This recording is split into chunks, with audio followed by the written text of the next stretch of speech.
I won't be nothing. Now they always say congratulations. Work so hard, forgot how to vacation. They ain't never had the dedication. People hating, say we changing, look, we made it. Yeah, we made it. Bonjour tout le monde, bienvenue à Radio B52 du Québec, le podcast numéro 1 qui grandit avec vous. Merci de nous écouter. Merci de vous abonner également à YouTube et à notre page Facebook. Yes, on part ça, Jonathan Drouin. On vous l'avait dit, quand l'échange a eu lieu l'été dernier, Jonathan Drouin va devoir être fait fort pour réussir à Montréal. Et malheureusement, l'actualité nous confirme que nous avions raison encore une fois. Parce qu'on commence à entendre des bruits, on commence à entendre des remarques plutôt difficiles, des constats plutôt noirs, sombres et négatifs à l'égard de Drouin de la part de certains journalistes, pas tous. Ça sourdit, ça explose pas là, mais on sait comment ça marche à Montréal.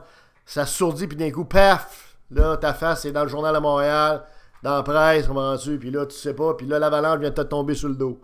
Alors, Jonathan Drouin, on le dit, nous on l'adore. Ici à B52, les partisans du Canadien l'adorent, je pense, vont l'adorer encore plus quand on va mettre toutes les conditions pour qu'il réussisse. Et c'est le but de notre podcast.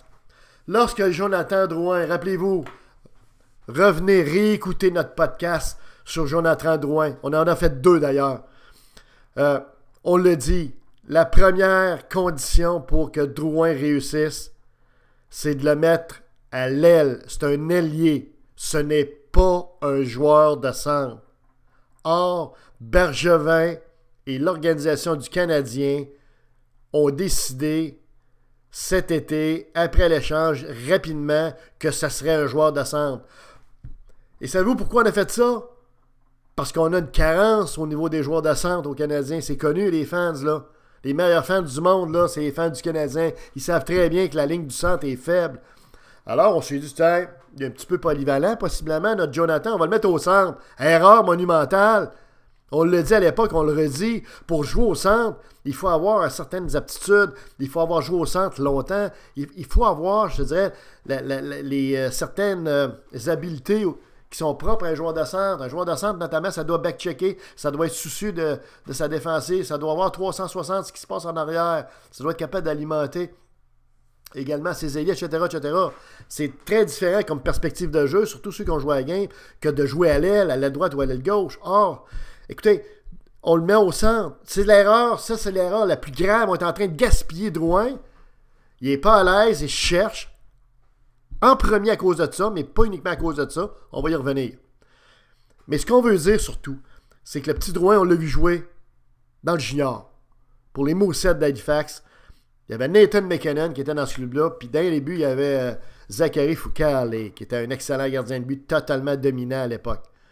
Ces gars-là ont battu Drouin, certains soirs, pouvait battre l'autre club à lui seul. McKinnon, des fois. Les deux ensemble, c'était suffisant pour que les Moussets gagnent tous les matchs. Ils ont gagné la Coupe Montréal. Écoutez, ce gars-là a du talent comme c'est pas possible. Il n'y a pas de raison qu'il ne réussisse pas. Or, il s'en vient à Montréal, puis comme bien des jeunes qui aboutissent à Montréal, pour le Canadien, ça va mal. Ils cherchent. Tu sais, il n'y a pas, à un moment donné, c'est pas des coïncidences, là. OK? C'est mal coaché, mal encadré. Ça n'a pas de sens. Écoutez, le gars était dominant dans le junior, on comprend que... Ensuite de ça, quand il a joué pour Tampa Bay, ses meilleurs moments, dans la dernière année qu'il était avec Tampa Bay, l'an dernier, évidemment qu'il jouait à l'aile, mais il jouait aussi sur le premier trio. Il jouait avec des joueurs de talent autour de lui. Et puis, il avait la confiance de son entraîneur. Il jouait aussi sur le power play, la deuxième vague. Et puis, mais il était à l'aile. Il n'était pas au centre. On revient là-dessus parce qu'on ne veut pas en faire une obsession, mais c'est vraiment important qu'il le remette à l'aile. OK? Puis qu'il mette un joueur de centre avec qui il va être à l'aise. Puis un allié de talent. Tu le mets sur le premier ou sur le deuxième trio. Tu le mets avec les meilleurs joueurs qui le complètent. OK? C'est très important, là. Et ça va décliquer, c'est certain.